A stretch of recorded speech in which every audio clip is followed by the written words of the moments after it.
जय राधा माधव कुंज बिहारी जय राधा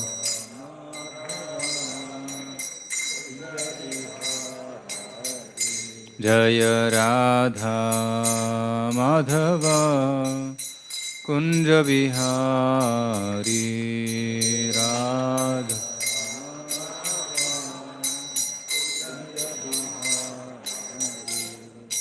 गोपी जनवल्लभा गिरिवरधारी जय गोपी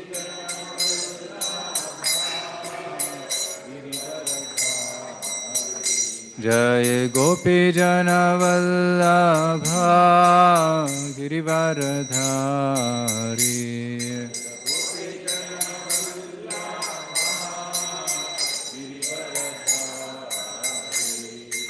यशोधनन्दन व्रज जनरञ्जन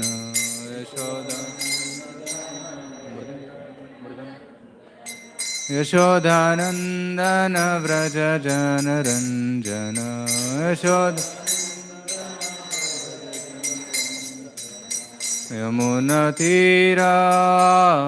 यमुनतीरावनचारी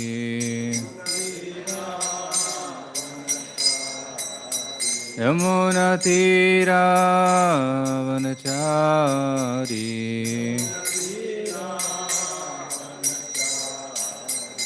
जय राधा माधव कुंज बिहारी राधा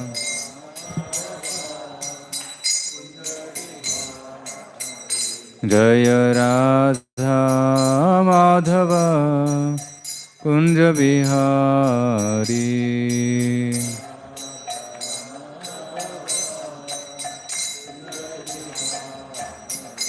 हरे कृष्णा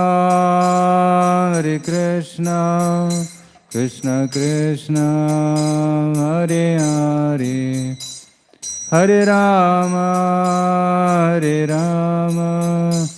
राम राम हरे हरे हरे कृष्ण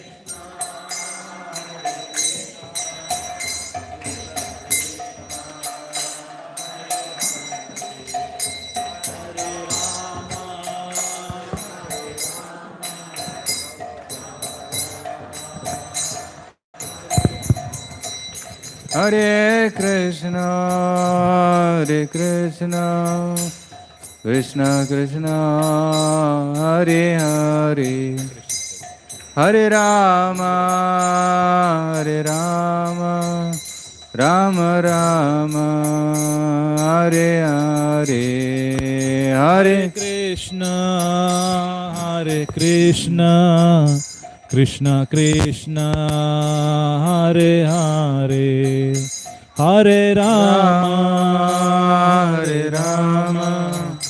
राम राम हरे हरे हरे कृष्ण कृष्ण कृष्ण हरे हरे हरे राम राम राम हरे हरे हरे कृष्ण कृष्ण कृष्ण हरे हरे हरे राम राम राम हरे हरे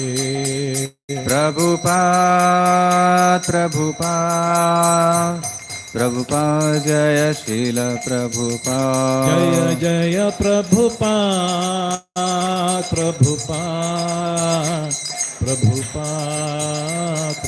निताय गौर हरि बोल निताय गौर हरि बोल निताय गौर हरि बोल हरि बोल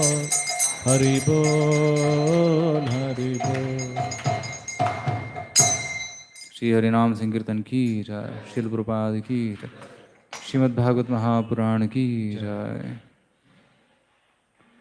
हरे Krishna Shrimad Bhagavatam Canto 1, Chapter 9, Text 45.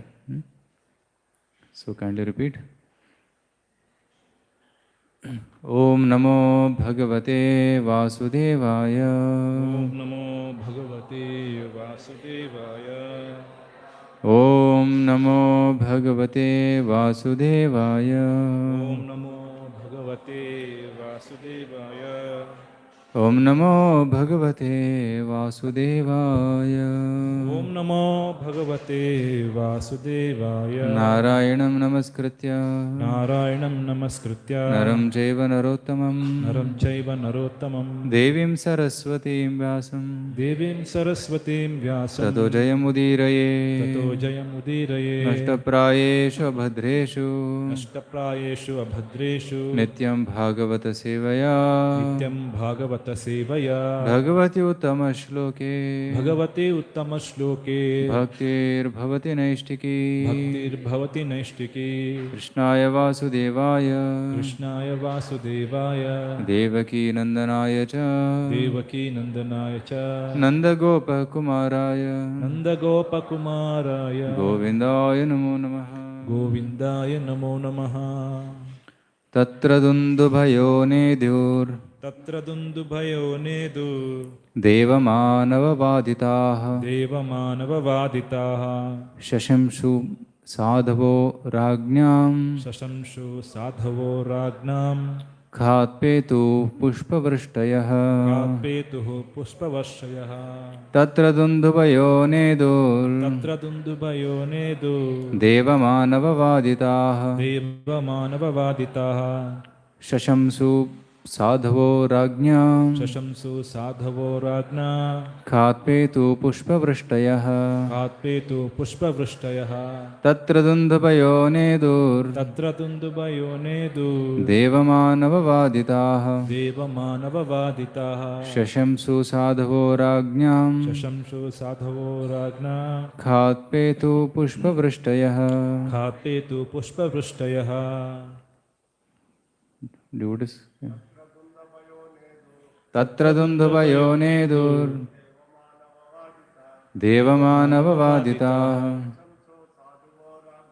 Shashamsu Sadhavo Rajñam Khatpetu Pushpavrishtayah. Mataji?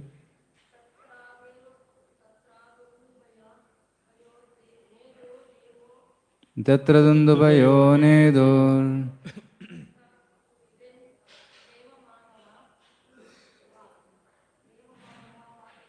Devamanavavaditaha Shamsu Sadhavo Rajñam Khatpetu Pushpavrishtayah. Tatra Dundubhayo Nedur Devamanavaditaha Shashamsu Sadhavo Rajñam Khatpetu Pushpavrishtayah. Tatra Dundubhayo Nedur Devamanavaditaha Shashamsu Sadhavo Rajñam Khatpetu Pushpavrishtayah. Translation. Thereafter, both men and demigods sounded drums in honor, and the honest royal order commenced demonstrations of honor and respect, and from the sky fell showers of flowers. ಅನುವಾದ. ಅನಂತರ ದೇವತೆಗಳು ಹಾಗೂ ಮಾನವರು ಗೌರವಾರ್ಥವಾಗಿ ದುಂದುಭಿಗಳನ್ನು ಮೊಳಗಿಸಿದರು. ನಿಷ್ಠರಾದ ರಾಜಭಟರು ಗೌರವ ಸಮರ್ಪಣೆ ಮಾಡಲಾರಂಭಿಸಿದರು. ಆಕಾಶದಿಂದ ಪುಷ್ಪವೃಷ್ಟಿಯಾಯಿತು. Should I read the purport? Yes, one purport. Purport by Srila Prabhupada. Bhishma Deva was respected both by the human beings and by the demigods. The human beings live on earth and similar other planets in the Bhur and Bhuvar group of planets. But the demigods live in the Swar or heavenly planets. And all of them knew Bhishma Deva as a great warrior and devotee of the Lord. As a Mahajana or authority, he was on the level of Brahma, Narada, and Shiva. Although he was a human being, qualification on a par with that great demigod is possible only on attainment of spiritual perfection. Thus, Bhishma Deva was known all over the universes, and during his time, interplanetary travel was affected by finer methods than the futile endeavors of the mechanical spacecraft. When the distant planets were informed of the passing away of Bhishma Deva, all the inhabitants of the upper planets as well as the earth dropped showers of flowers to show due respect to the departed great personality. This showering of flowers from heaven is a sign of recognition by great demigods, and it should never be compared to the decoration of a dead body. The body of Bhishma Deva lost its material effects due to being surcharged with spiritual realization. And thus the body was spiritualized as when iron becomes red hot when in contact with fire. The body of a fully self-realized soul is not therefore accepted as material. Special ceremonies are observed for such spiritual bodies. The respect and recognition of Bhishma Deva are never to be imitated by artificial means, as it has become a fashion to observe the so-called Jayanti ceremony for any and every common man. According to authorized Shastras, such a Jayanti ceremony for an ordinary man, however exalted he may be materially, is an offense to the Lord, because Jayanti is reserved for the day when the Lord appears on the earth. Bhishma Deva was unique in his activities, and his passing away to the kingdom of God is also unique. ಭಾವಾರ್ಥ. ಭೀಷ್ಮರಿಗೆ ದೇವ ಮಾನವರಿಬ್ಬರು ಗೌರವ ಸಲ್ಲಿಸಿದರು. ಮಾನವರು ಭೂಲೋಕ ಮತ್ತು ಅಂತಹ ಇತರ ಲೋಕಗಳಾದ ಭೂರ್ ಮತ್ತು ಭುವರ್ ಲೋಕ ಸಮೂಹಗಳಲ್ಲಿ ವಾಸ ಮಾಡುತ್ತಾರೆ. ಆದರೆ ದೇವತೆಗಳು ಸ್ವರ್ ಎಂದರೆ ಸ್ವರ್ಗಲೋಕಗಳಲ್ಲಿ ವಾಸ ಮಾಡುತ್ತಾರೆ. ಅವರೆಲ್ಲರೂ ಭೀಷ್ಮರು ಮಹಾಯೋಧ ಹಾಗೂ ಭಗವದ್ಭಕ್ತರೆಂದು ತಿಳಿದಿದ್ದರು. ಮಹಾಜನರಾಗಿ ಅಥವಾ ಮಹಾ ಅಧಿಕಾರಿಯಾಗಿ ಅವರು ಮಾನವರಾಗಿದ್ದುಕೊಂಡು ಬ್ರಹ್ಮ, ನಾರದ, ಶಿವನ ಸ್ತರದಲ್ಲಿದ್ದರು. ಆಧ್ಯಾತ್ಮ ಪರಿಪೂರ್ಣತೆಯನ್ನು ಸಾಧಿಸಿದಾಗ ಮಾತ್ರ ಮಹಾದೇವತೆಗಳಿಗೆ ಸರಿಸಮನಾದ ಅರ್ಹತೆಯನ್ನು ಪಡೆಯಲು ಸಾಧ್ಯವಾಗುತ್ತದೆ. ಹೀಗೆ ಭೀಷ್ಮರು ಬ್ರಹ್ಮಾಂಡದಾದ್ಯಂತ ಸುಪರಿಚಿತರಾಗಿದ್ದರು. ಅವರ ಕಾಲದಲ್ಲಿ ಅಂತರಗ್ರಹ ಯಾನವು ಯಾಂತ್ರಿಕ ಆಕಾಶನೌಕೆಗಳ ವ್ಯರ್ಥ ಪ್ರಯತ್ನಕ್ಕೆ ಬದಲು ಸೂಕ್ಷ್ಮ ವಿಧಾನಗಳಿಂದ ನಡೆಯುತ್ತಿತ್ತು. ಭೀಷ್ಮರ ಧ್ಯೇಯತ್ಯಾಗದ ಸಂಗತಿ ದೂರ ಲೋಕಗಳಿಗೆ ತಿಳಿಯುತ್ತಿದ್ದಂತೆಯೇ ಊರ್ಧ್ವ ಲೋಕಗಳ ಮತ್ತು ಭೂಲೋಕದ ಎಲ್ಲ ನಿವಾಸಿಗಳು ಪುಷ್ಪವೃಷ್ಟಿ ಮಾಡಿ ಅಗಲಿದ ಮಹಾತ್ಮನಿಗೆ ಗೌರವ ಸಲ್ಲಿಸಿದರು. ಹೀಗೆ ಸ್ವರ್ಗದಿಂದ ಪುಷ್ಪವೃಷ್ಟಿ ಮಾಡುವುದು ಮಹಾದೇವತೆಗಳು ಮನ್ನಣೆ ಸಲ್ಲಿಸುವುದರ ಪ್ರತೀಕ. ಅದನ್ನು ಶವಶೃಂಗಾರಕ್ಕೆ ಎಂದೂ ಹೋಲಿಸಬಾರದು. ಭೀಷ್ಮರ ದೇಹವು ಆಧ್ಯಾತ್ಮ ಸಾಕ್ಷಾತ್ಕಾರದಿಂದ ಸ್ಫುರಣಗೊಂಡು ತನ್ನ ಲೌಕಿಕ ಪರಿಣಾಮಗಳನ್ನು ಕಳೆದುಕೊಂಡಿತು. ಬೆಂಕಿಯ ಸಂಪರ್ಕದಿಂದ ಕಬ್ಬಿಣವು ಕೆಂಪಾಗುವಂತೆ ಅವರ ದೇಹವು ಆಧ್ಯಾತ್ಮೀಕೃತವಾಯಿತು. ಆದುದರಿಂದ ಸಂಪೂರ್ಣವಾಗಿ ಆತ್ಮಸಾಕ್ಷಾತ್ಕಾರ ಹೊಂದಿದ ಜೀವಿಯ ದೇಹವನ್ನು ಲೌಕಿಕ ಬಾಧೆಂದು ಪರಿಗಣಿಸಲಾಗುವುದಿಲ್ಲ. ಅಂತಹ ಆಧ್ಯಾತ್ಮಿಕ ದೇಹಗಳಿಗೆ ವಿಶೇಷ ಸಂಸ್ಕಾರಗಳು ನಡೆಯುತ್ತವೆ. ಭೀಷ್ಮರಿಗೆ ಸಲ್ಲಿಸುವ ಗೌರವ ಮನ್ನಣೆಗಳು ಎಂದಿಗೂ ಕೃತಕ ವಿಧಾನಗಳಿಂದ ಅನುಕರಣೆಯಾಗಬಾರದು. ಈಗ ಯಾವನೇ ಸಾಮಾನ್ಯ ಮನುಷ್ಯನಿಗೂ ಜಯಂತಿಗಳೆಂಬ ಹೆಸರಿನ ಉತ್ಸವಗಳನ್ನು ಆಚರಿಸುವುದು ರೂಢಿಯಾಗಿದೆ. ಸಾಮಾನ್ಯ ಮನುಷ್ಯನಿಗೆ ಅವನು ಲೌಕಿಕವಾಗಿ ಎಂತಹ ಉನ್ನತನೇ ಆಗಿರಲಿ, ಜಯಂತಿ ಉತ್ಸವಗಳನ್ನು ಆಚರಿಸುವುದು ಅಧಿಕೃತ ಧರ್ಮಗ್ರಂಥಗಳ ಪ್ರಕಾರ ಭಗವಂತನಿಗೆ ಅಪಚಾರ ಮಾಡಿದಂತೆ. ಏಕೆಂದರೆ ಭಗವಂತನು ಭೂಮಿಯಲ್ಲಿ ಅವತರಿಸುವ ದಿನಕ್ಕೆ ಜಯಂತಿಯನ್ನು ಕಾದಿರಿಸಲಾಗಿದೆ. ಭೀಷ್ಮರು ತಮ್ಮ ಕಾರ್ಯಗಳಲ್ಲಿ ಅಸದೃಶರಾಗಿದ್ದರು. ಅವರು ಭಗವಂತನ ಸಾಮ್ರಾಜ್ಯಕ್ಕೆ ತೆರಳುವುದು ಕೂಡ ಅದ್ವಿತೀಯವಾಗಿಯೇ ಇತ್ತು. ಹರೇ ಕೃಷ್ಣ. ಓಂ ಜ್ಞಾನತಿಮಿರಂಧಸ್ಯ ಜ್ಞಾನಾಂಜನಶಲಾಕಯ ಚಕ್ಷುರುನ್ಮಿಲಿತಂ ಯೇನ ತಸ್ಮೈ ಶ್ರೀ ಗುರುವೇ ನಮಃ. ಶ್ರೀಚೈತನ್ಯ ಮನೋಭೀಷ್ಟಂ ಸ್ಥಾಪಿತಂ ಯೇನ ಭೂತಲೆ ಸ್ವಯಂ ರೂಪ ಕದಾ ಮಹ್ಯಂ ದದಾತಿ ಸ್ವಪದಾಂತಿಕಂ. ವಂದೇಹಂ ಶ್ರೀಗುರೋ ಶ್ರೀಯುತಾಪದಕಮಲಂ ಶ್ರೀಗುರೂನ್ ವೈಷ್ಣವಾಂಶ್ಚ ಶ್ರೀರೂಪಂ ಸಾಗ್ರಜಾತಂ ಸಹಗಣ ರಘುನಾಥಾನ್ವಿತಂ ತಂ ಸಜೀವಂ साद्वैतं सावधूतं परिजनसहितं कृष्णचैतन्यदेवं श्रीराधाकृष्णपादान् सहगणललिता श्रीविशाखान्वितांश्च नमो ॐ विष्णुपादाय कृष्णप्रेष्ठाय भूतले श्रीमते भक्तिवेदान्तस्वामिनिति नामिने नमस्ते सारस्वते देवे गौरवाणी प्रचारिणे निर्विशेषशून्यवादी पाश्चात्यदेशतारिणे नमो महावदन्याय कृष्णप्रेमप्रदायते कृष्णाय कृष्णचैतन्यनामिने गौरत्से नमः। हे कृष्णकरुणा सिन्धो दीनबन्धो जगत्पते गोपेश गोपिका कान्तराधा कान्त नमोऽस्तुते तप्तकाञ्चन गौराङ्गी राधे वृन्दावनेश्वरी वृषभानुसुते देवी प्रणमामि हरिप्रिये वाञ्छाकल्पतरुभ्यश्च कृपासिन्धुभ्येव च पतितानां पावनेभ्यो वैष्णवेभ्यो नमो नमः। जय श्री कृष्ण चैतन्य प्रभु नित्यानंद श्री अद्वैत गदाधर श्रीवासादि गौरभक्तवृंद हरे कृष्णा कृष्ण कृष्ण हरे हरे हरे राम राम राम हरे हरे। मुखं करोति वाचालं पङ्गुं लङ्घयति गिरिं यत्र पातमहं वन्दे श्रीगुरो दीनतारिणं परमानन्दं माधवं श्रीशतं ईश्वरम्। Hare Krishna. I'm very happy to be here again in Nagarabhavi ISKCON Center with all the Vaishnavas here to share something from Srimad Bhagavatam for pleasure of the Lord and devotees and purification of my heart. ಪ್ರಭುಗಳು ISKCON ನಾಗರಭಾವಿಯ ಜೊತೆ ಎಲ್ಲ ಭಕ್ತರ ಜೊತೆ ಇರೋದು ಅವರು ಆನಂದವನ್ನು ವ್ಯಕ್ತಪಡಿಸ್ತಾ ಇದ್ದಾರೆ. ತಮ್ಮ ಶುದ್ಧೀಕರಣಕ್ಕಾಗಿ ಶ್ರೀಮದ್ ಭಾಗವತಂನ ಪ್ರವಚನ ಮಾಡ್ತಾ ಇರೋದು ಸೌಭಾಗ್ಯ ಅಂತ ಭಾವಿಸ್ತಾ ಇದ್ದಾರೆ. So Srimad Bhagavatam, you are reading this chapter about the life of great Mahajana, Bhishma. ಈ ಒಂದು ಅಧ್ಯಾಯದಲ್ಲಿ ಮಹಾಜನರಾದಂಥ ಭೀಷ್ಮ ದೇವರ ಬಗ್ಗೆ ನಾವು ಅಧ್ಯಯನ ಮಾಡ್ತಾ ಇದ್ದೀವಿ. Who are Mahajanas? Mahajanas are great devotees.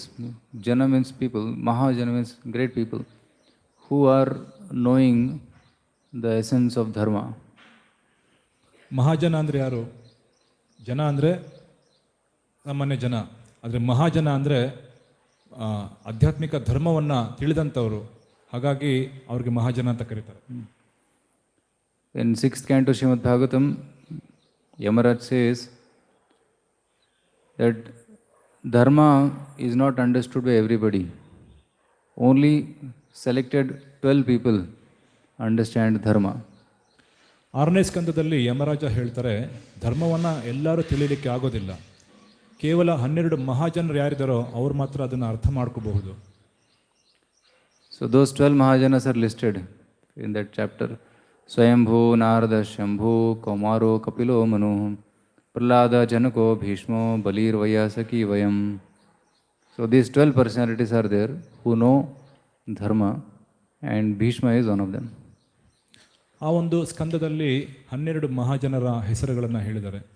ಆ 12 ಮಹಾಜನರಲ್ಲಿ ಭೀಷ್ಮ ದೇವರು ಸಹ ಒಬ್ಬರು. So in this chapter you are studying how Bhishma Deva left his body. ಈ ಒಂದು ಅಧ್ಯಾಯದಲ್ಲಿ ಭೀಷ್ಮ ದೇವರು ಹೇಗೆ ತಮ್ಮ ದೇಹವನ್ನು ತ್ಯಾಗ ಮಾಡಿದ್ರು ಅನ್ನೋದ್ರ ಬಗ್ಗೆ ವಿಶೇಷವಾದಂಥ ತಿಳುವಳಿಕೆ ಇದೆ. So that's what we can learn from Bhishma. Why Bhishma is a Mahajana? Because he lived a life full of Krishna consciousness and he taught us how to die in the last moment. ಅದಕ್ಕಾಗಿ ಅವರನ್ನು ಮಹಾಜನ ಅಂತಾರೆ.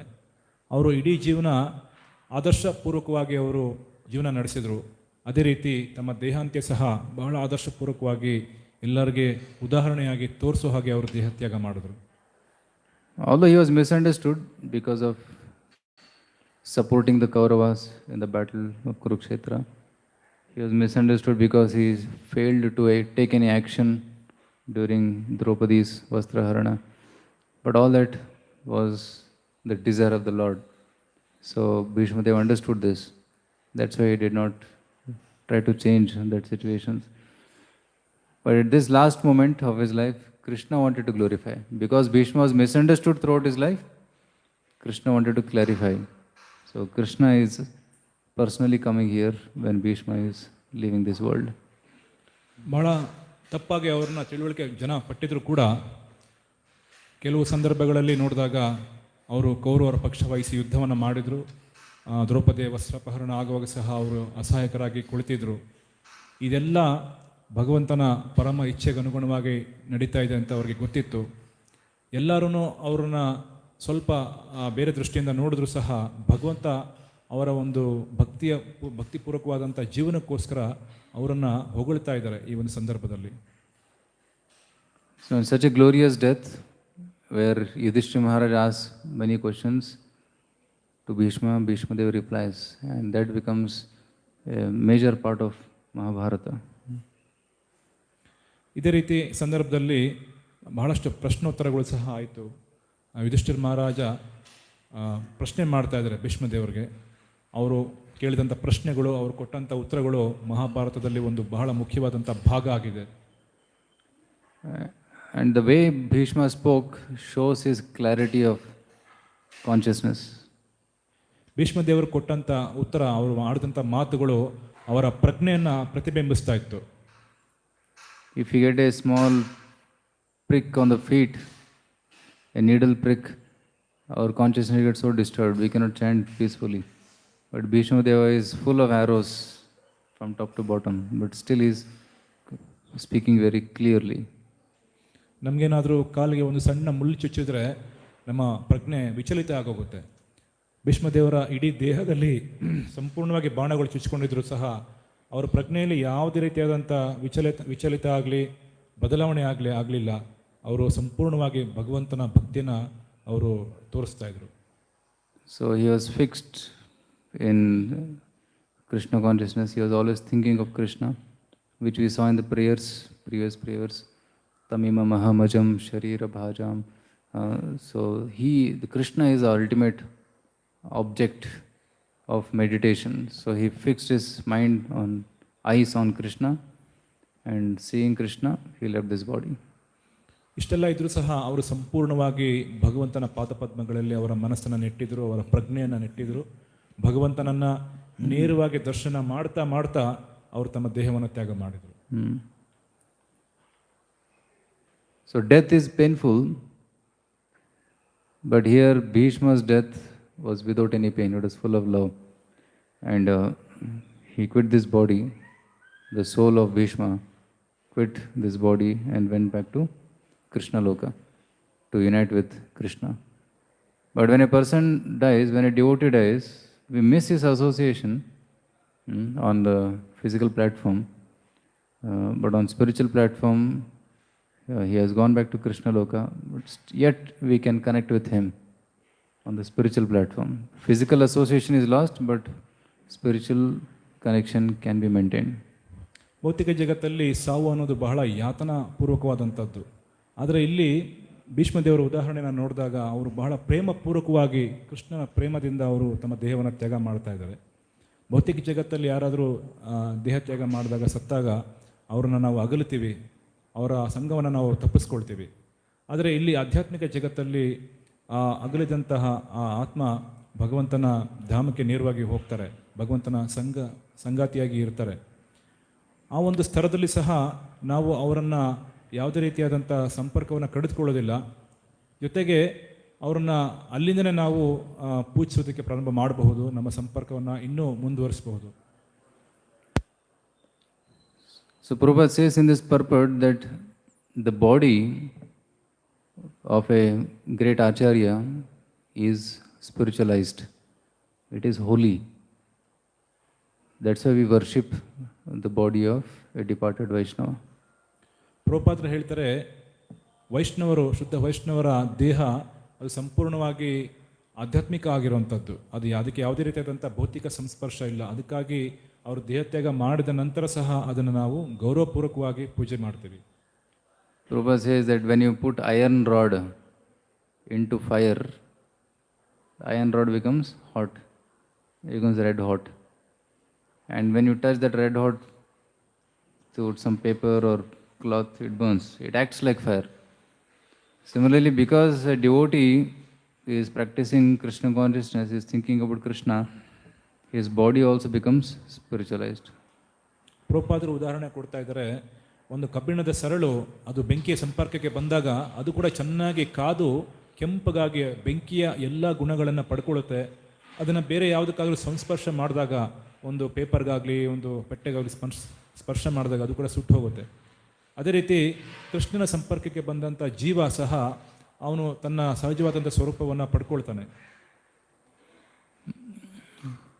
So similar, that's why the body of a great acharya is not burnt.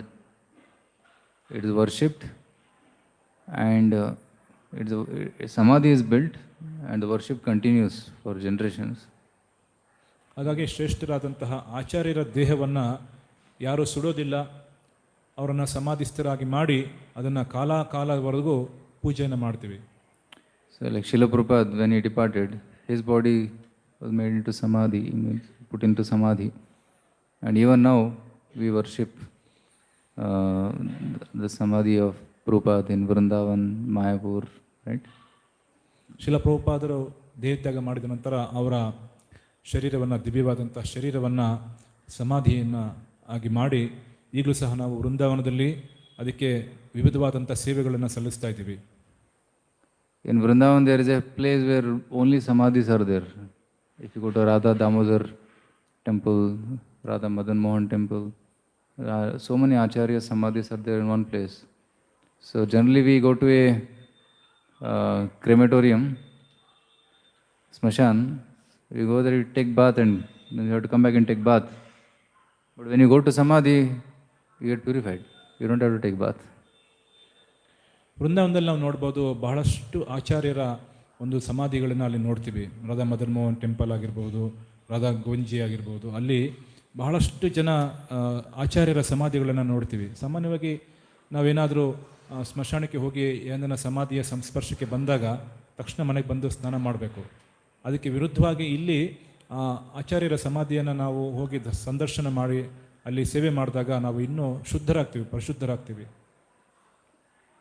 So in the samadhi, the acharya is present. And when we pray to the samadhi, the acharya reciprocates and he can bless us. ಸಮಾಧಿಯಲ್ಲಿ ಆಚಾರ್ಯರು ಸ್ಥಿತರಾಗಿರ್ತಾರೆ. ನಾವು ಅವರನ್ನು ಪ್ರಾರ್ಥನೆ ಮಾಡಿಕೊಂಡಾಗ ಅವರು ನಮಗೆ ಪ್ರತಿಕ್ರಿಯಿಸ್ತಾರೆ, ನಮಗೆ ಆಶೀರ್ವಾದವನ್ನು ಕೊಡ್ತಾರೆ. Srila Prabhupada, before going to America, he was praying to the samadhi of Srila Rupa Goswami, praying and crying for the mercy, and give me strength so that I can preach this message in English in the Western world. And Rupa Goswami responded in the dream, and he said, don't worry, we are there, you go. ಶಿಲ Prabhupada ಅಮೆರಿಕಾಗೆ ಹೋಗೋಕ್ಕಿಂತ ಮುಂಚೆ ಶಿಲರೂಪ ಗೋಸ್ವಾಮಿಗಳ ಸಮಾಧಿ ಮುಂದೆ ಹೋಗಿ ಪ್ರಾರ್ಥನೆಯನ್ನು ಸಲ್ಲಿಸಿದ್ರು. ಬಹಳ ದಯನೀಯವಾಗಿ ಅವರು ಕಣ್ಣೀರು ಸುರಿಸಿದ್ರು, ದಯವಿಟ್ಟು ನಮಗೆ ಶಕ್ತಿಯನ್ನು ಕೊಡಿ, ಪಾಶ್ಚಾತ್ಯ ದೇಶಕ್ಕೆ ಹೋಗಿ ಇಂಗ್ಲೀಷ್ನಲ್ಲಿ ಪ್ರಚಾರ ಮಾಡಲಿಕ್ಕೆ ಅನುಕೂಲ ಮಾಡಿಕೊಡಿ ಅಂತ. ಆಗ ರೂಪ ಗೋಸ್ವಾಮಿ ಪ್ರತಿಕ್ರಿಯಿಸಿದ್ರು, ಏನು ಚಿಂತೆ ಮಾಡೋದು ಬೇಡ, ನಾವು ನಿಮ್ಮ ಮುಂದಿಗಿದ್ದೀವಿ, ನೀವು ಹೋಗಿ ಅಂತ ಹೇಳಿದ್ರು ಕನಸಲ್ಲಿ. So the samadhis are very powerful spiritual places where we can go and pray for blessings and mercy. ಸಮಾಧಿಗಳು ಬಹಳ ಶಕ್ತಿಶಾಲಿಯಾದಂಥ ಒಂದು ಸ್ಥಳ. ಅಲ್ಲಿ ಹೋಗಿ ನಾವು ಪ್ರಾರ್ಥನೆಯನ್ನು ಸಲ್ಲಿಸಿದಾಗ ಖಂಡಿತವಾಗ್ಲೂ ನಮಗೆ ಆಧ್ಯಾತ್ಮಿಕವಾಗಿ ಪ್ರಗತಿ ಆಗುತ್ತೆ. So then Prabhupada says, Devaha Tatra Dundubayo Neduhu. So when Bhishma died, Dundubi, dum dum dum dum dum, Dundubis are being beaten, and then Deva Manava Vaditaha, and the great Devatas, they were playing the drums. Shashamshu Sadho Ragnyam Khat Petu Pushpa Vrishtayaha. Khe means sky. From the sky, Pushpa Vrishti was happening. Right? Generally on a dead body, people come and put garland, put flowers and all those things. And they decorate the dead body. Mandanam Lokaranjanam. But Bhishma Dev's Pushpa Vrishti and all was not for Lokaranjanam, it was actual respect for the person. ಭೀಷ್ಮದೇವರು ದೇಹತ್ಯಾಗ ಮಾಡಿದಾಗ ಅಲ್ಲಿ ದುಂದುಬಿಗಳು ಮೊಳಗಿತ್ತು, ಶಂಖನಾದಗಳು ಮೊಳಗಿತ್ತು. ಮೇಲೆ ನೋಡಿದಾಗ ಆಕಾಶದಲ್ಲಿ ಎಲ್ಲ ದೇವಿ ದೇವತೆಗಳು ಅವರಿಗೆ ಪುಷ್ಪವೃಷ್ಟಿಯನ್ನು ಮಾಡ್ತಾ ಇದ್ರು.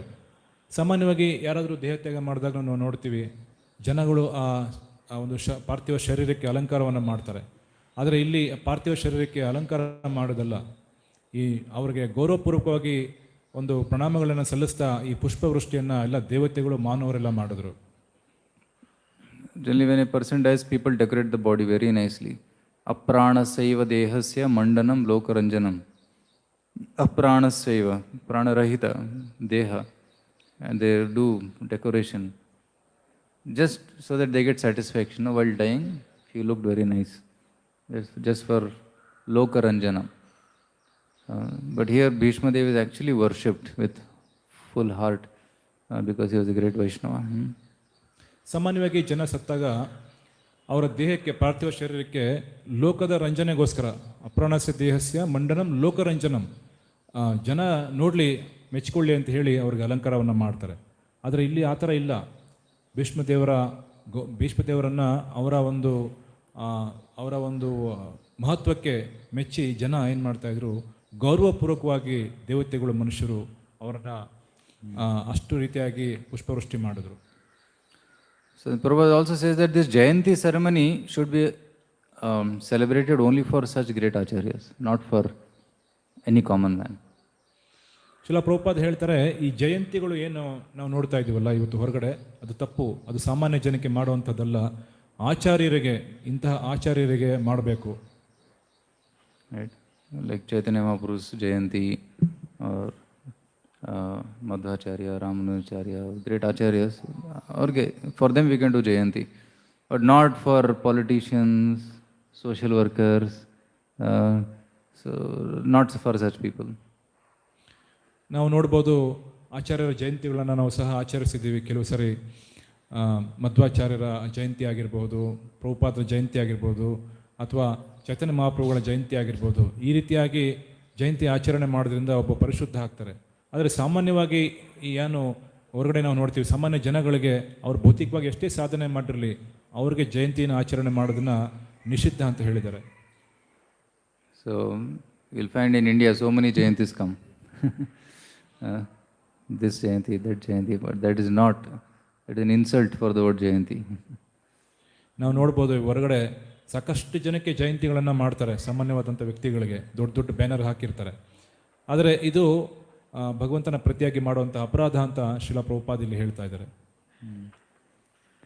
So Jayanti is only for Krishna and great acharyas. ಜಯಂತಿ ಕೃಷ್ಣ ಮತ್ತು ಶ್ರೇಷ್ಠ ಆಚಾರ್ಯರಿಗೋಸ್ಕರ ನಾವು ಸೀಮಿತ ಆಗಿಡಬೇಕು. So then all the demigods performed Pushpa Vrishti on Bhishma Deva, and then Yudhishthira Maharaj performs the Antyakriya, Antyashti. ಎಲ್ಲ ದೇವತೆಗಳು ಪುಷ್ಪವೃಷ್ಟಿ ಮಾಡಿದ್ಮೇಲೆ ಯುಧಿಷ್ಠಿರ ಮಹಾರಾಜು ಭಾಳ ಶಾಸ್ತ್ರೋಕ್ತವಾಗಿ ಭೀಷ್ಮದೇವರನ್ನ ಅಂತ್ಯಕ್ರಿಯೆ ಮಾಡ್ತಾರೆ. So that comes in the 46th shloka. Tasya nirharanadini samparetasya bhargava Yudhishthiraha karayitva muhurtam dukkito bhavat. O descendant of Bhrigu, Shaunaka, after performing funeral rituals for the dead body of Bhishma Deva, Maharaj Yudhishthir was momentarily overtaken by grief. ಅದಾದ ನಂತರ ಯುಧಿಷ್ಠಿರ ಮಹಾರಾಜ್ ಅವರು ಅಂತ್ಯಕ್ರಿಯೆಯನ್ನು ಮಾಡ್ತಾರೆ. ಅದನ್ನು 46ನೇ ಶ್ಲೋಕದಲ್ಲಿ ವರ್ಣನೆ ಮಾಡಿದ್ದಾರೆ. ಅದರ ಅನುವಾದ ಈ ರೀತಿ ಇದೆ: ಹೇ ಭೃಗುವಂಶಜನೇ ಶೌನಕ, ಭೀಷ್ಮರ ಪಾರ್ಥಿವ ಶರೀರದ ಅಂತ್ಯಕ್ರಿಯೆಯನ್ನು ಮಾಡಿದ ಬಳಿಕ ಯುಧಿಷ್ಠಿರ ಮಹಾರಾಜ ಕ್ಷಣಕಾಲ ಶೋಕತಪ್ತನಾದನು. So,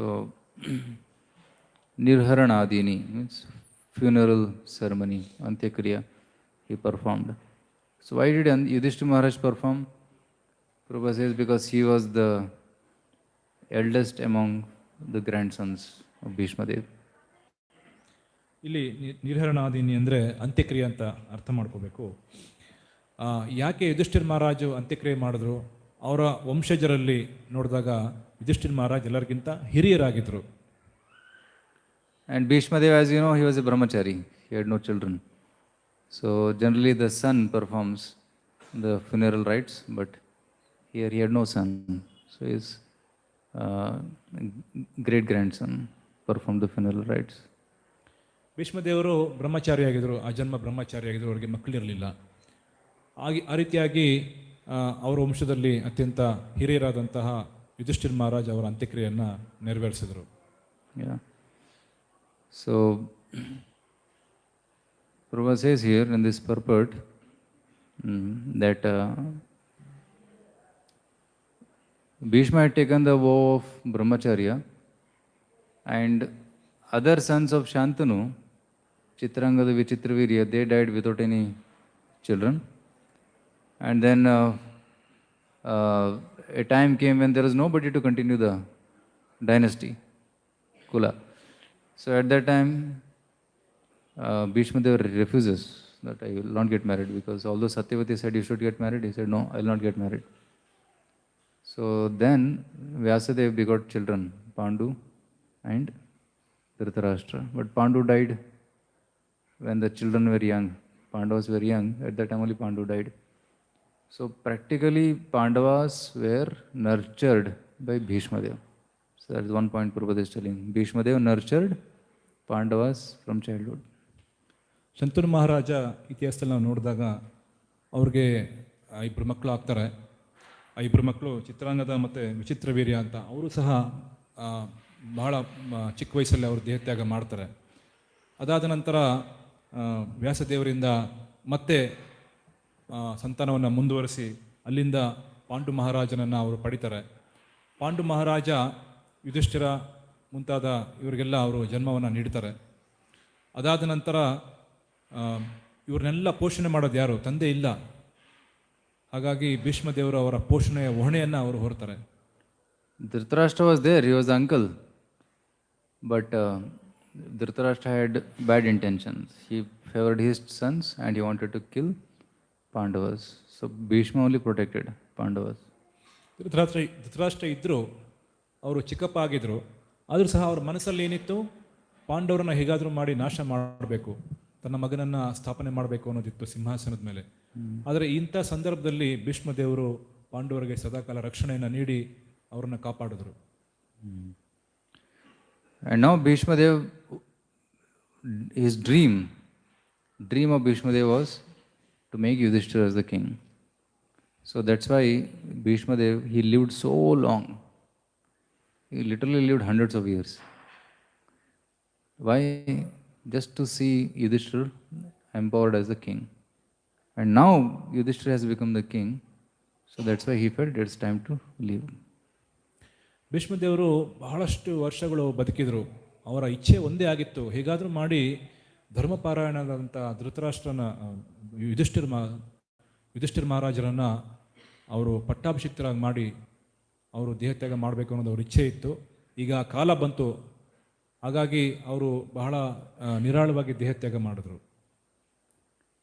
And Bhishma Dev saw Yudhishthira Maharaj with nice ornaments and silk clothes, decorated very opulently.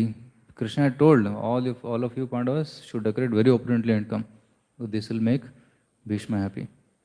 So when Bhishma saw the grandeur of Pandavas, he was very satisfied. ಭೀಷ್ಮದೇವರು ಅವ್ರಿಗೆ ಇಚ್ಛೆ ಇತ್ತು ಧೃತರಾಷ್ಟ್ರನ ಅವರು ಹೇಗಾದರೂ ಮಾಡಿ ಪಟ್ಟಾಭಿಷಿಕ್ತ ಮಾಡಬೇಕು ಅಂತ. ಕೃಷ್ಣ ಹೇಳಿದರು, ಭೀಷ್ಮದೇವರ ದೇಹತ್ಯಾಗ ಸಮಯದಲ್ಲಿ ಕೃಷ್ಣ ಅವ್ರಿಗೆ ಎಲ್ಲ ಪಾಂಡವರಿಗೆ ಹೇಳಿದರು, ನೀವು ಸಂಪೂರ್ಣವಾಗಿ ಅಲಂಕಾರ ಭೂಷಿತರಾಗಿ ಬರಬೇಕು ಅಂತ. ಅದೇ ರೀತಿ ಎಲ್ಲ ಪಾಂಡವರು ಸರ್ವಾಲಂಕಾರ ಭೂಷಿತರಾಗಿ ಅಲ್ಲಿ ಬಂದು ನಿಂತಾಗ ಭೀಷ್ಮದೇವರಿಗೆ ಬಹಳ ಆನಂದ ಆಯಿತು ಅದನ್ನು ನೋಡಿ. So here you will see that how Krishna also wants to give pleasure to Bhishma Deva. ಇಲ್ಲಿ ನೋಡ್ಬೋದು ಕೃಷ್ಣ ಸಹ ಹೇಗೆ ಭೀಷ್ಮ ದೇವರಿಗೆ ಆನಂದವನ್ನು ಉಂಟು ಮಾಡೋಕ್ಕೋಸ್ಕರ ಅವರು ಸಹ ಪ್ರಯತ್ನ ಮಾಡಿದ್ರು ಅನ್ನೋದ್ರು. So after performing these final rites, all the sages, they return back. Tushtur munayo hrishtaah krishnam tadguhya namabhihi tataste krishna hridayah swashramam prayayuh punah. All the great sages then glorified Lord Sri Krishna, who was present there, by confidential Vedic hymns. Then all of them returned to their respective hermitages, bearing always Lord Krishna within their hearts.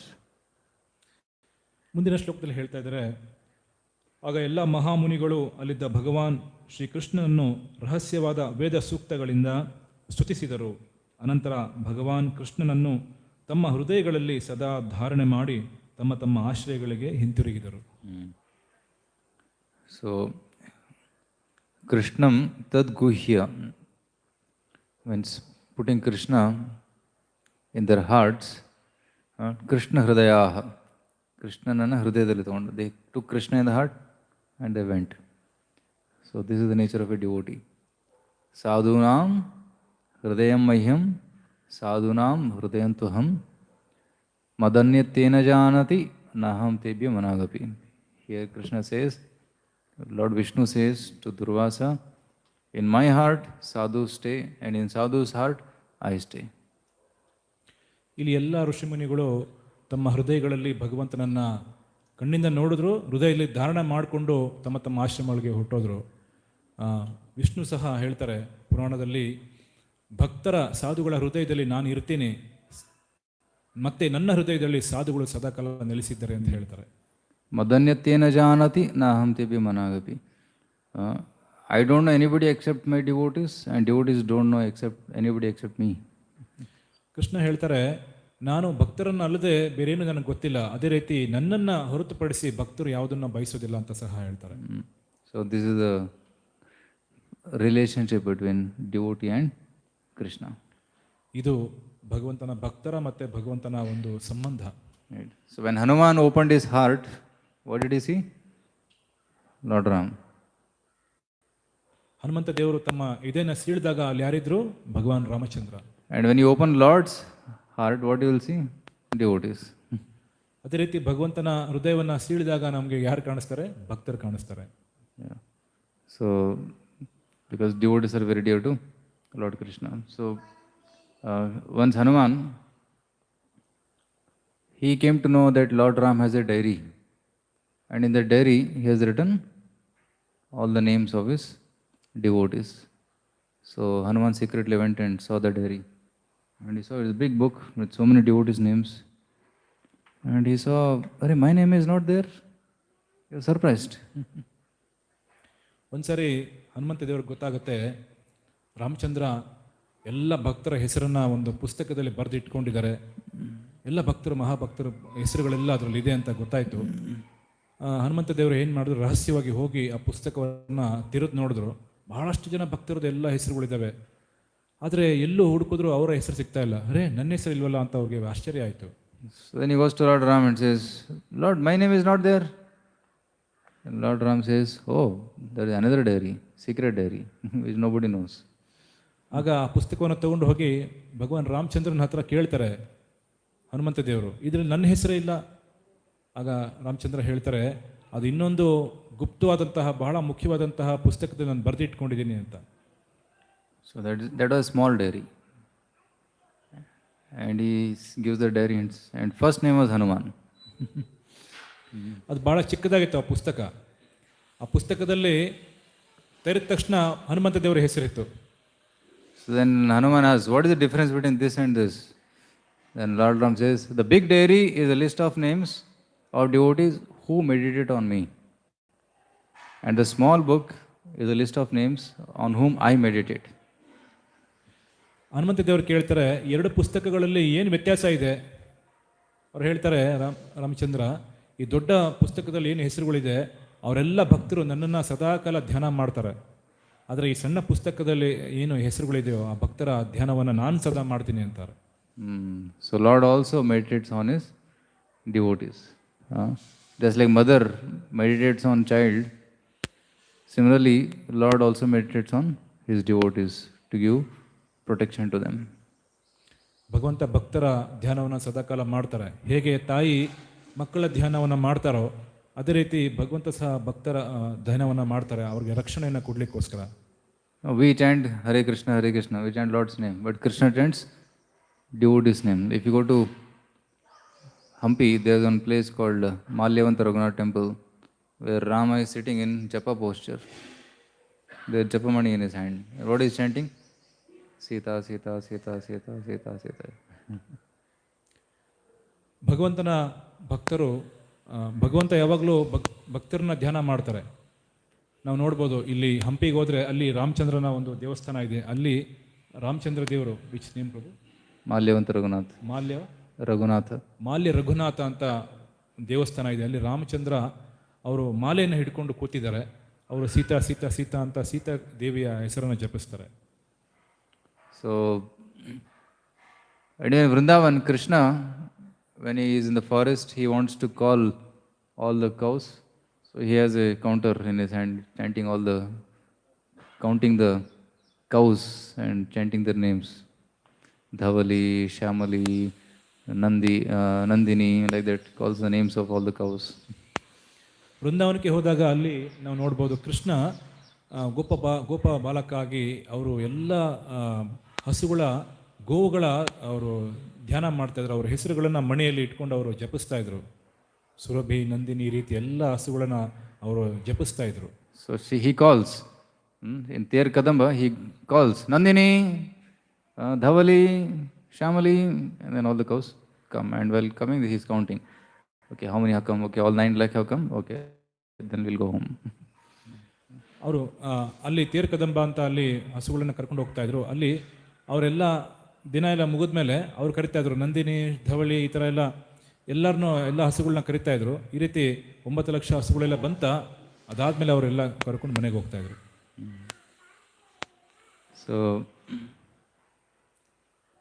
So there is a devotees, Prabhupada says, the devotees therefore are under the direct care of the Lord. ಇಲ್ಲಿ ಪ್ರಭುಪಾದರು ಬರಿತಾ ಇದ್ದಾರೆ, ಭಕ್ತರು ಭಗವಂತನ ನೇರವಾದಂತಹ ರಕ್ಷಣೆಯಲ್ಲಿ ಇರ್ತಾರೆ. And the Lord himself puts under the care of his devotees. ಭಗವಂತ ತಮ್ಮನ್ನು ತಾವು ಭಕ್ತರ ರಕ್ಷಣೆಗೆ ಒಳಪಡಿಸ್ಕೊಳ್ತಾರೆ.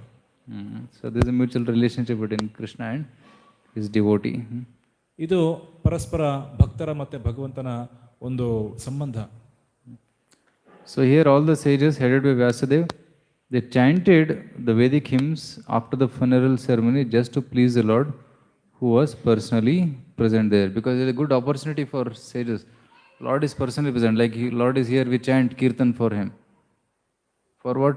For his pleasure. He should be happy. Similarly, Lord is personally standing in that funeral ceremony. So they chanted mantras for the pleasure of Krishna. ಇಲ್ಲಿ ಎಲ್ಲ ಋಷಿಮುನಿಗಳು ಭಗವಂತನ ಉಪಸ್ಥಿತಿಯನ್ನು ಅವರು ನೋಡಿದ್ರು. ಸದಾ ಭಗವಂತನ ಎದುರುಗಡೆ ನಿಂತಿದ್ರು. ಹಾಗಾಗಿ ಆ ಒಂದು ಅವಕಾಶವನ್ನು ಉಪಯೋಗಿಸ್ಕೊಂಡು ರಹಸ್ಯವಾದಂಥ ವೇದ ಮಂತ್ರಗಳಿಂದ ಅವರು ಭಗವಂತನ ಸ್ತುತಿ ಮಾಡಿದ್ರು. So generally they chant Purusha Sukta prayers or Ashtottara Namas for pleasure of Krishna. So they must have chanted certain mantras and they glorified Krishna. And then they carried Krishna in their heart and went back to their ashram. ಅದಾದ ನಂತರ ಪುರುಷ ಸೂಕ್ತ, ಅಷ್ಟೋತ್ತರ ಶತನಾಮಾವಳಿಗಳು, ಇತರ ರಹಸ್ಯವಾದಂಥ ವೇದ ಮಂತ್ರಗಳನ್ನೆಲ್ಲ ಅವರು ಜಪ ಮಾಡಿ ಭಗವಂತನನ್ನು ತಮ್ಮ ಹೃದಯಗಳಲ್ಲಿ ಧಾರಣೆ ಮಾಡಿಕೊಂಡು ತಮ್ಮ ತಮ್ಮ ಆಶ್ರಮಕ್ಕೆ ಅವರು ಹೊರಟೋದ್ರು.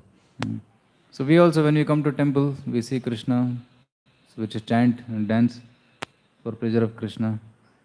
And when Krishna is pleased, then he will reside in our heart and we can carry Krishna to home, wherever we go. ಅದೇ ರೀತಿ ನಾವು ಸಹ ಮಂದಿರಕ್ಕೆ ಬರ್ತೀವಿ, ಭಗವಂತನನ್ನು ದರ್ಶನ ಮಾಡ್ತೀವಿ, ಭಗವಂತನನ್ನು ಸಂಕೀರ್ತನೆ ಮಾಡಿ ಕುಣಿದಾಡ್ತೀವಿ.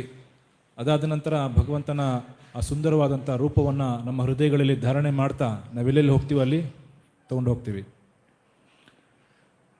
So and Krishna is more happy when devotees together glorify him and worship him, rather than I individually worshipping him. So that's why Sankirtan. Bahubir militva kirtayate. Prabhupada says that many people come together and do kirtan. That's called Sankirtan. Krishna ಒಬ್ಬ ಏಕಾಂತವಾಗಿ ಭಕ್ತಿ ಮಾಡೋದಕ್ಕಿಂತ ಅನೇಕ ಭಕ್ತರು ಸೇರಿ ಭಕ್ತಿಯನ್ನು ಮಾಡೋದನ್ನು ಬಹಳ ಇಷ್ಟಪಡ್ತಾರೆ. ಅದಕ್ಕಾಗಿ ಸಂಕೀರ್ತನ ಅಂತ ಹೇಳ್ತಾರೆ. ಅನೇಕ ಭಕ್ತರು ಎಲ್ಲರೂ ಸೇರಿ ಏನು ಭಗವಂತನ ಭಕ್ತಿಯನ್ನು ಮಾಡ್ತಾ ಇದ್ದಾರೆ, ಹರಿನಾಮ ಜಪ ಆಗಿರ್ಬೋದು, ಯಾವುದೇ ಒಂದು ಭಕ್ತಿ ಸೇವೆ ವಿಧಾನ ಆಗಿರ್ಬೋದು, ಅದನ್ನು ಭಗವಂತ ಬಹಳ ಇಷ್ಟಪಡ್ತಾರೆ. My individual bhakti may be weak, but if many devotees collectively pray to Krishna, then Krishna listens. ನನ್ನ ಪ್ರತ್ಯೇಕ ಭಕ್ತಿ ಅಷ್ಟು ಶಕ್ತಿಶಾಲಿ ಅಲ್ಲದೆ ಇರ್ಬೋದು, ಆದರೆ ಎಲ್ಲ ಭಕ್ತರು ಸೇರಿ ಭಕ್ತಿ ಮಾಡಿದಾಗ, ಸಂಕೀರ್ತನೆ ಮಾಡಿದಾಗ ಅದರಲ್ಲಿ ಶಕ್ತಿ ಅಲ್ಲಿ ಬಂದೇ ಬರುತ್ತೆ. Because my devotion is weak, my prayer Krishna may not hear.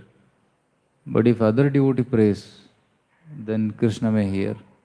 So that's why in association we should request other devotees to pray for us. ನಮ್ಮ ಪ್ರಾರ್ಥನೆಗಳನ್ನು ಭಗವಂತ ಕೇಳದೇ ಇರಬಹುದು, ಆದರೆ ಇತರ ಭಕ್ತರು ಮಾಡುವಂಥ ಪ್ರಾರ್ಥನೆನ ಭಗವಂತ ಕೇಳ್ತಾರೆ. ಹಾಗಾಗಿ ನಾವು ಇತರ ಭಕ್ತರಿಗೆ ಕೇಳಿಕೊಳ್ತೀವಿ, ನಮಗೋಸ್ಕರ ಪ್ರಾರ್ಥನೆ ಮಾಡಿ ಅಂತ. ಎಲ್ಲರೂ ಇದೇ ಭಾವದಲ್ಲಿ ಇರ್ತಾರೆ. So that's why it's very important we come together, pray for each other. Because at the end of the day, we only have each other. Because when you are dying, a time will come in future when we also will die. And who will come to chant? Somebody who is sitting here will only come and chant. So we should have good relationship with each other. ಹಾಗಾಗಿ ಭಕ್ತರು ಸದಾಕಾಲ ಭಕ್ತರ ಜೊತೆಗೆ ಎತ್ಕೊಂಡು ನಾವು ಸಂಕೀರ್ತನೆ ಮಾಡಬೇಕು. ನಮಗೂ ಸಹ ಅಂತ್ಯಕಾಲ ಬರುತ್ತೆ. ಅಂತ್ಯಕಾಲ ಇವತ್ತಲ್ಲ ನಾಳೆ ಬರಬಹುದು, ಬಂದೇ ಬರುತ್ತೆ.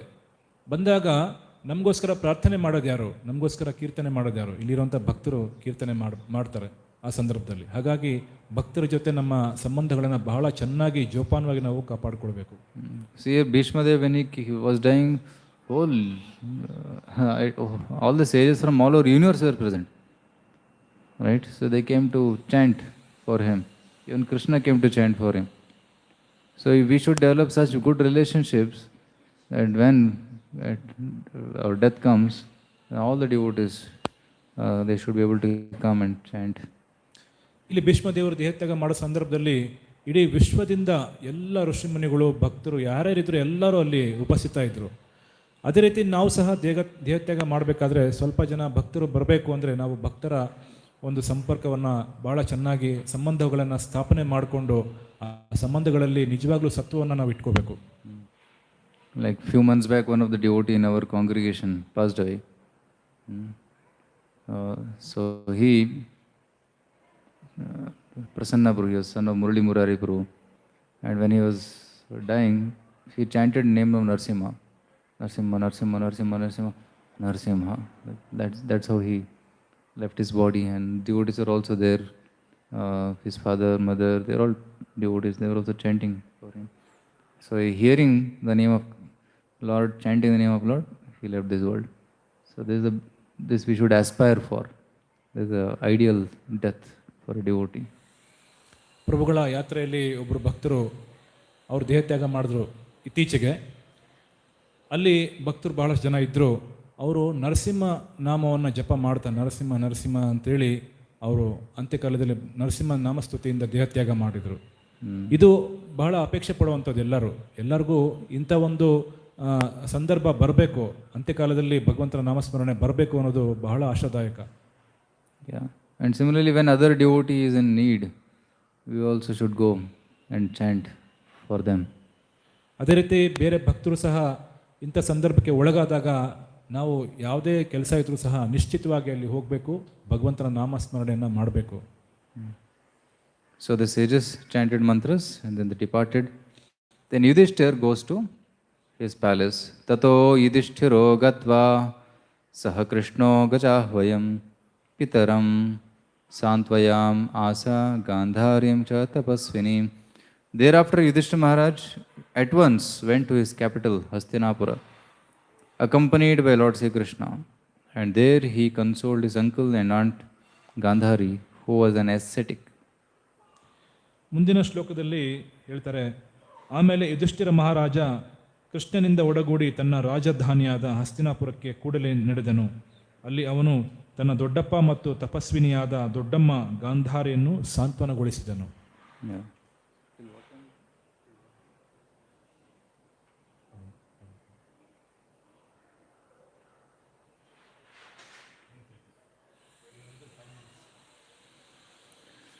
So Yudhishthira Maharaj understood the situation of Gandhari and Dhritarashtra.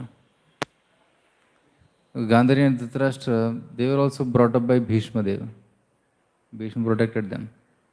So later on, all the 100 sons of Dhritarashtra also died. She was alone, and he was under the care of Yudhishthira Maharaj.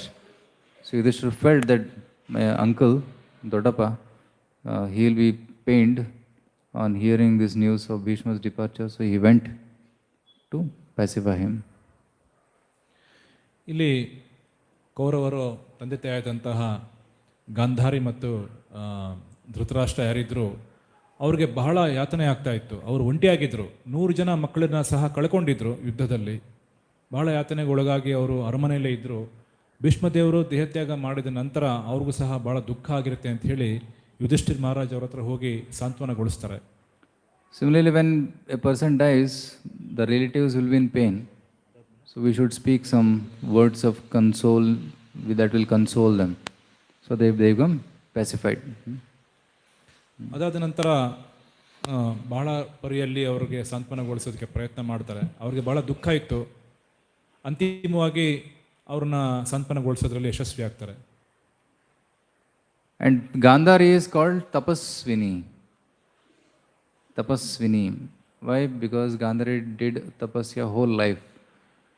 From marriage till death, she was blindfolded. That is the tapasya she did. ಇಲ್ಲಿ ಗಾಂಧಾರಿಯನ್ನು ತಪಸ್ವಿನಿ ಅಂತ ಕರಿತಾ ಇದ್ದಾರೆ. ಏನು ತಪಸ್ಸೆ ಮಾಡಿದ್ರು ಅವರು? ತನ್ನ ಪತಿ ಈ ಜಗತ್ತನ್ನು ನೋಡೋಕ್ಕಾಗೋದಿಲ್ಲ ಅಂತ ಗೊತ್ತಾಗಿದ ತಕ್ಷಣ ಅವರು ಸಹ ತಮ್ಮ ಕಣ್ಣಿಗೆ ಬಟ್ಟೆಯನ್ನು ಕಟ್ಕೊಂಡು ಇಡೀ ಜೀವನ ತಾವು ಸಹ ಅಂಧಕಾರದಲ್ಲಿ ಇದ್ದರು. So wife, when she follows the husband properly, then she is called as Sati.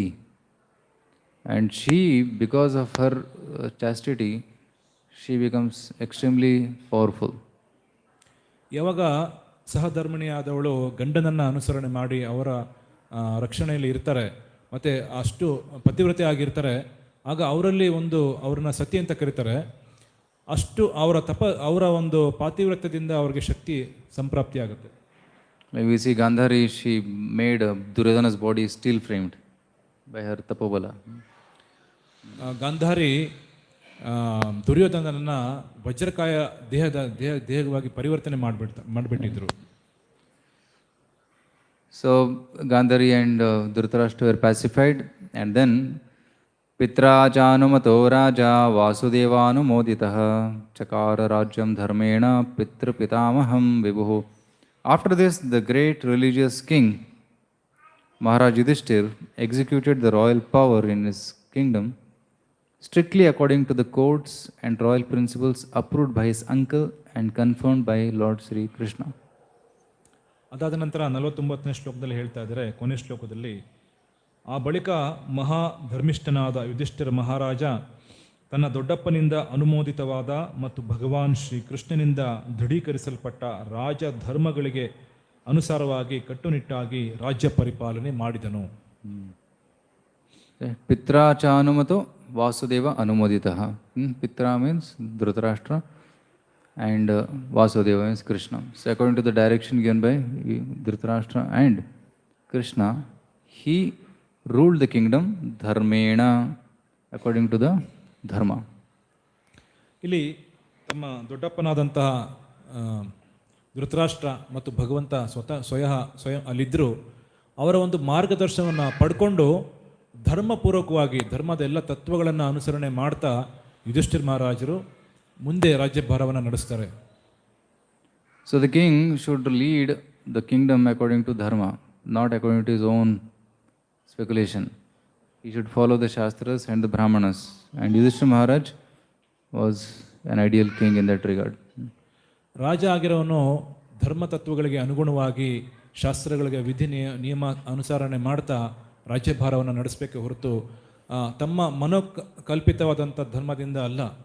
ಯುಧಿಷ್ಠಿರ್ Maharaj ಅಂತಹ ಒಂದು ಶ್ರೇಷ್ಠ ರಾಜ ಆಗಿದ್ದರು. ಶಾಸ್ತ್ರೋಕ್ತವಾಗಿ ಧರ್ಮಕ್ಕೆ ಅನುಸಾರವಾಗಿ ತಮ್ಮ ರಾಜ್ಯಭಾರವನ್ನು ಮಾಡ್ತಾಯಿದ್ರು. In modern world, people get into politics to earn money because they get power and they can take a lot of black money and they become rich very soon. But Yudhishthira Maharaj was not becoming king to collect money. He was collecting money as tax, but the tax was used for welfare of the citizens.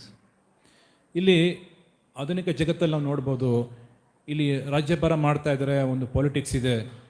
ಇದು ಕಾರಣ ಏನು? ಹೆಚ್ಚು ಹಣ ಗಳಿಸಬೇಕು, ಅಷ್ಟೇ ಇದ್ರ ಉದ್ದೇಶ.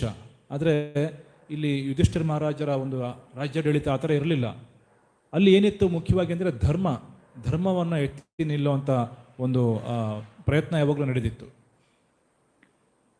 So Yudhishthira Maharaj looked after the citizens like somewhere else he said that just like his own children, he was looking after everyone.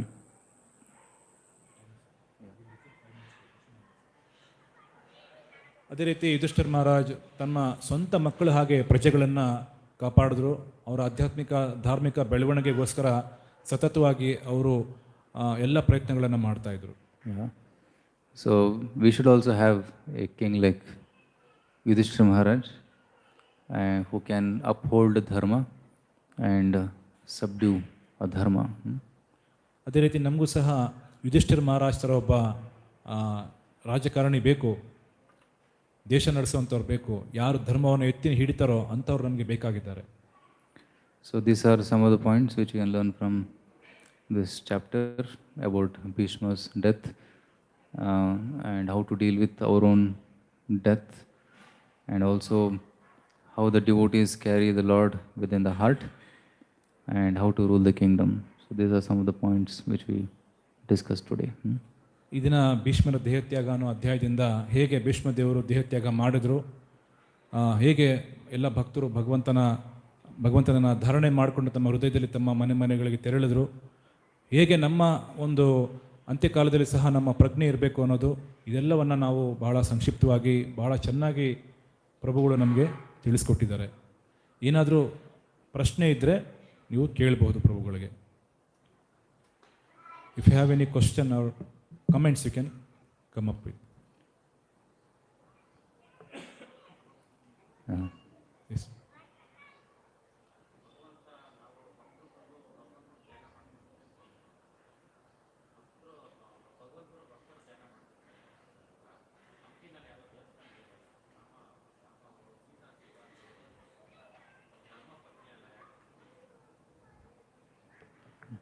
You translate the question. Yeah, so the question is that why Lord Ram is chanting Sita, Sita, Sita. Sita is Dharma Patni, right? So the answer is Lord Ram was in separation from Sita Devi, and in separation from Sita Devi he was chanting the name of Sita. So that is the reason why he is sitting and chanting there. For 4 months he was in Chaturmas there, and he could not search for Sita. So in order to mitigate that separation, he was chanting the name. Because the name and the person are not different. In spiritual framework, name of Krishna and Krishna are not different. Sita and Sita's name are not different. So by chanting the names, one can mitigate that separation. ಭಾಳ ಒಳ್ಳೆ ಪ್ರಶ್ನೆ ಕೇಳಿದ್ರು. ಸೀತಾದೇವಿ ಸ್ವತಃ ಸಹಧರ್ಮಿಯಾಗಿದ್ದರು. ಅವರ ನಾಮವನ್ನು ಜಪ ಮಾಡೋದು ಯಾಕೆ ಅಂತ. ರಾಮಚಂದ್ರ ಸೀತಾದೇವಿಯ ವಿಯೋಗದಲ್ಲಿ ಇದ್ದರು. ಅವರು ಸೀತಾದೇವಿಯ ಅನ್ವೇಷಣೆಯಲ್ಲಿ ಹೊರಟೋಗಿದ್ರು. ಎಲ್ಲ ಕಡೆ ಸೀತಾದೇವಿಯನ್ನು ಹುಡುಕ್ತಾ ಇದ್ರು. ಆ ಸಂದರ್ಭದಲ್ಲಿ ಚತುರ್ಮಾಸ್ಯ ಬಂತು. ಚತುರ್ಮಾಸ್ಯ ಬಂದಾಗ ಸಾಮಾನ್ಯವಾಗಿ ಮಳೆಗಾಲ ಇರುತ್ತೆ. ಆ ಸಂದರ್ಭದಲ್ಲಿ ಬೇರೆ ಯಾವುದೇ ಚಟುವಟಿಕೆ ಮಾಡೋದಿಲ್ಲ ಧಾರ್ಮಿಕವಾದಂಥವರು. ಹಾಗಾಗಿ ಆ 4 ತಿಂಗಳು ಸೀತಾದೇವಿಯನ್ನು ಅವರು ಸ್ಮರಣೆ ಮಾಡ್ತಾ ಜಪ ಮಾಡ್ತಾಯಿದ್ರು. ಆಧ್ಯಾತ್ಮಿಕ ಸ್ತರದಲ್ಲಿ ನೋಡಿದಾಗ ಹೆಸರು ಮತ್ತು ವ್ಯಕ್ತಿ ಬೇರೆ ಅಲ್ಲ. ಹೇಗೆ ಭಗವಂತ ಮತ್ತು ಭಗವಂತನ ಹೆಸರು ಬೇರೆ ಬೇರೆ ಅಲ್ಲ. ಕೃಷ್ಣ ಅಂದರೆ ಕೃಷ್ಣ ನಾಮ ಮತ್ತು ಕೃಷ್ಣನಲ್ಲಿ ವ್ಯತ್ಯಾಸ ಇಲ್ಲ, ಎರಡೂ ಒಂದೇ. ಅದೇ ರೀತಿ ಇಲ್ಲಿ ರಾಮಚಂದ್ರ ಭಗವಾನ್ ತಮ್ಮ ಧರ್ಮಪತ್ನಿಯಾದಂಥ ಸೀತಾದೇವಿಯನ್ನು ಸ್ಮರಣೆ ಮಾಡ್ತಾ ಇದ್ದಾರೆ. ನಾಮರೂಪದಲ್ಲಿ ಅವರು ಪ್ರಕಟ ಆಗಿದ್ದರು. ಅಲ್ಲಿಂದ ಹಾಗೆ ಅವರು ನಾಮವನ್ನು ಜಪ ಮಾಡ್ತಾ ಮಾಡ್ತಾ ಅಲ್ಲಿ 4 ತಿಂಗಳು ಕಳೆದ್ರು ಅನ್ನೋದು ಪ್ರತೀತಿ ಇದೆ.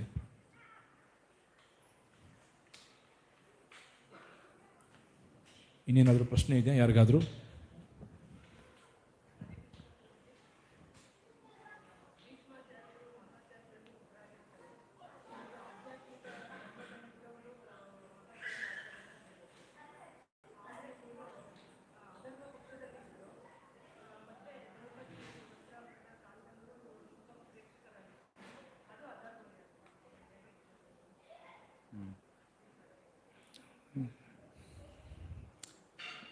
So the question is that if Bhishma is a Mahajana, why did he support Kauravas and why did he remain silent in the assembly when Draupadi's clothes were being removed? So yeah, valid question, and people misunderstand Bhishma because of this. But the answer explained by Acharyas is that he knew the will of the Lord. If Bhishma had interfered in Draupadi's case, then Krishna would not have come. Krishna ಬರಬೇಕಂದ್ರೆ ಭೀಷ್ಮದೇವ್ ಸುಮ್ಮನೆ ಇರಬೇಕಿತ್ತು, ಅದಕ್ಕೆ ಸುಮ್ಮನೆ ಇದ್ರು. ಅವರು ಮಧ್ಯದಲ್ಲಿ ಬಂದಿದ್ರೆ ಕೃಷ್ಣ ಅವತರಿಸ್ತಿರ್ಲಿಲ್ಲ ಅಲ್ಲಿ ಸೀರೆ ರೂಪದಲ್ಲಿ, ರೈಟ್? ಅದಕ್ಕೆ Mahajana. He knew the heart of Krishna. Bhishmadev knows the heart of Krishna, that's why is called Mahajana. And why did he fight on the side of Kauravas? ಕೌರವರ ಪಕ್ಷದಲ್ಲಿ ಯಾಕೆ ಯುದ್ಧ ಮಾಡಿದ್ದು? ಕೃಷ್ಣನಿಗೂ ಕೂಡ ಯುದ್ಧ ಮಾಡಬೇಕು ಅಂತ ಸ್ವಲ್ಪ ಇಚ್ಛೆ ಬಂದಿತ್ತು. ಯಾರ ಜೊತೆ ಯುದ್ಧ ಮಾಡಬೇಕು? ಭಕ್ತರ ಜೊತೆ ಯುದ್ಧ ಮಾಡಬೇಕು. ಕೌರವರ ಪಕ್ಷದಲ್ಲಿ ಯಾರೂ ಭಕ್ತರಿಲ್ಲ. ಭೀಷ್ಮನ್ ಎಲ್ಲೋದು, ನಿನ್ನ ಜೊತೆ ಯುದ್ಧ ಮಾಡ್ತೀನಿ. ಒಂದು ದಿನ ಬರುತ್ತೆ, 10ನೇ ದಿನ ಬರುತ್ತೆ, ಆವಾಗ ನಿನ್ನ ಜೊತೆ ನಾನು ಯುದ್ಧ ಮಾಡ್ತೀನಿ. ಆಗ ರಥಾಂಗಪಾಣಿ, ರಥದ ಅಂಗವನ್ನು ಹಿಡ್ಕೊಂಡು see try to fight with Krishna, Bhishma. And Bhishma at the time surrendered. ಭಾಳ ಸುಂದರವಾಗಿ ಉತ್ತರ ಕೊಟ್ಟರು ಪ್ರಭುಗಳು. ಭಕ್ತರು ಭಗವಂತನ ಅಂತರಂಗವನ್ನು ಅರಿತಂಥವರು. ಭಗವಂತನ ಯೋಜನೆಗಳೇನಿದೆ ಮುಂದೆ, ಆ ಯೋಜನೆಗಳನ್ನು ಭಾಳ ಚೆನ್ನಾಗಿ ಗೊತ್ತಿರೋದು ಯಾರಿಗೆ ಅಂದರೆ ಭಕ್ತರಿಗೆ. ಭಗವಂತನ ಯೋಜನೆಯಲ್ಲಿ ಅವರು ಯಾವುದೇ ರೀತಿಯಾದಂಥ ಹಸ್ತಾಂತರ ಮಾಡೋದಿಲ್ಲ, ಅವ್ರ ಮಧ್ಯೆ ಹೋಗೋದಿಲ್ಲ. ಹಾಗಾಗಿ ಭೀಷ್ಮದೇವರು ಆ ಸಂದರ್ಭವನ್ನು ಉಪಯೋಗಿಸ್ಕೊಂಡು ಅವರು ಮೌನವಾಗಿದ್ದರು. ಜೊತೆಯಲ್ಲಿ ಈ ಕೌರವರ ಪಕ್ಷದಲ್ಲಿ ಯುದ್ಧ ಮಾಡುವಾಗ ಭಗವಂತನಿಗೂ ಇಚ್ಛೆ ಇತ್ತು ಯುದ್ಧ ಮಾಡಬೇಕು ಅಂತ. ಹಾಗಾಗಿ ಯಾರಿದ್ದಾರೆ ಬೇರೆ ಯುದ್ಧ ಮಾಡೋಕ್ಕೋಸ್ಕರ? ಆ ಒಂದು ರಸ, ಆ ವೀರ್ಯ ರಸವನ್ನು ಭಗವಂತನಿಗೆ ಸಮರ್ಪಣೆ ಮಾಡಲಿಕ್ಕೋಸ್ಕರ ಅವರು ಯುದ್ಧ ಮಾಡಿದ್ರು. ಕೃಷ್ಣ ರಥಾಂಗಪಾಣಿಯಾಗಿ ಭೀಷ್ಮರ ಜೊತೆ ಯುದ್ಧ ಮಾಡೋದನ್ನು ನಾವು ನೋಡಿದ್ದೀವಿ. ಕೃಷ್ಣ ನಾನು ಆಯುಧವನ್ನು ತೊಡೋದಿಲ್ಲ ಅಂತ ಹೇಳಿದರು, ಆದರೂ ಸಹ ರಥದ ಚಕ್ರವನ್ನು ತಗೊಂಡು ಭೀಷ್ಮದೇವರ ಮುಂದೆ ಪ್ರಕಟ ಆಗ್ತಾರೆ ಯುದ್ಧ ಮಾಡಲಿಕ್ಕೋಸ್ಕರ. ಇದೆಲ್ಲ ಒಂದು ಉನ್ನತವಾದಂಥ ರಸದ ವಿನಿಮಯ ಅಂತ ನಾವು ಅರ್ಥ ಮಾಡ್ಕೋಬೇಕು. ಹರೇ ಕೃಷ್ಣ. ಇನ್ನೇನಾದರೂ ಪ್ರಶ್ನೆ ಇದ್ದರೆ ಪ್ರಭುಗಳನ್ನು ನಂತರ ಕಾರ್ಯಕ್ರಮದ ನಂತರ ನೀವು ವೈಯಕ್ತಿಕವಾಗಿ ಭೇಟಿ ಮಾಡಿ ಅವ್ರಿಗೆ ಪ್ರಶ್ನೆಗಳನ್ನು ಕೇಳಬಹುದು. ಈಗ ಮುಂದಿನ ಕಾರ್ಯಕ್ರಮ ವೈಷ್ಣವ ಟಿಕೆಟ್, ವೈಷ್ಣವ ಸದಾಚಾರ ಈಗ ಪ್ರಾರಂಭ ಆಗಲಿದೆ. ಸುವರ್ಣ ಗೌರಹರಿ ಪ್ರಭುಗಳು ಬಹಳ ಈ ನಮ್ಮ ಕಣ್ಮುಂದೆನೇ ಎಲ್ಲ ನಡೆದಿರೋ ಪ್ರಕಾರವಾಗಿ ನಮ್ಮ ಹೃದಯ ಸಂಸ್ಪರ್ಶ ಆಗೋ ಥರ ಭಾಳ ಚೆನ್ನಾಗಿ ಭೀಷ್ಮದೇವರ ದೇಹತ್ಯಾಗ ಮತ್ತು ಯಾವ ರೀತಿ ನಮ್ಮ ದೇಹತ್ಯಾಗದ ಸ್ತರದಲ್ಲಿ ನಾವು ಇರಬೇಕು, ಭಕ್ತರ ಜೊತೆ ಹೇಗೆ ನಾವು ಸಂಬಂಧವನ್ನು ಸ್ಥಾಪನೆ ಮಾಡಿಕೊಳ್ಬೇಕು ಅನ್ನೋದರ ವಿಚಾರವನ್ನು ಬಹಳ ಚೆನ್ನಾಗಿ ಮನಮುಟ್ಟುವಂತೆ ನಮಗೆ ತಿಳಿಸ್ಕೊಟ್ರು. ಹಾಗಾಗಿ ಅವ್ರಿಗೆ ಧನ್ಯವಾದಗಳನ್ನು ಸಲ್ಲಿಸ್ತಾ ನಾವು ಒಂದ್ಸರಿ ಅವ್ರಿಗೋಸ್ಕರ ಹರೇ ಕೃಷ್ಣ ಮಹಾಮಂತ್ರವನ್ನು ಜಪ ಮಾಡೋಣ. Hare Krishna Hare Krishna Krishna Krishna Hare Hare, Hare Rama Rama Rama Hare Hare. Thank you Prabhu. Thank you for giving opportunity. Hare Krishna.